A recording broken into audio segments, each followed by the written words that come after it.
Hello and happy Thursday. I'm Kristen Durand, and here's a look at your FastCast digital headlines for September 28th.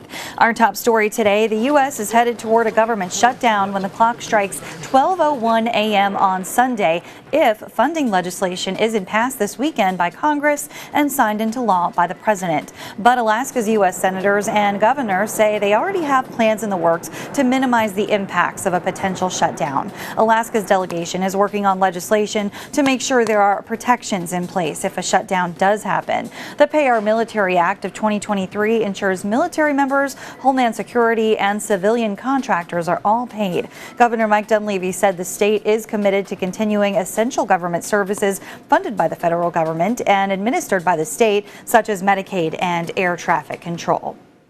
Many marijuana-related entities or cannabis businesses are not renewing their licenses. The incidence of that has doubled over the past year or so, and with all the challenges within the industry, one Alaskan says we can expect even fewer shops next year. One of the reasons being cited is the current tax structure. Another is a decline in the industry overall because of money. Some say they simply aren't making enough, leaving certain cannabis shops to become delinquent on tax payments.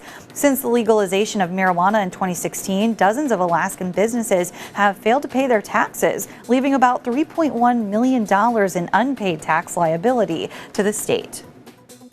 For this past year, we've had about double the number of licensees voluntarily select not to renew their licenses. So in FY 2022, it was 13, and this year it's 25. So yeah, people are making the choice.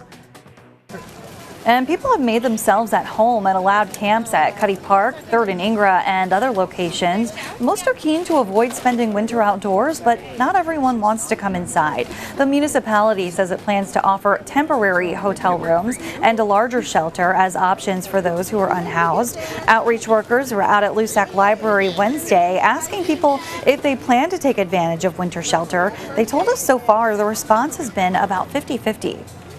I'd go for the hotel, but not shelter, because when I stayed at the shelter a year and a half ago, I caught bugs, and I went to the hospital and got treated. So I'd rather sleep in a tent than go to the shelter. And as far as abating camps goes, the city says the first priority will be removing the one downtown at 3rd and Ingra, followed by a smaller camp at Chauncey Park in Muldoon. And of course, updates on these stories and more can be found right here on alaskasnewssource.com. Have a great day, and thanks for watching.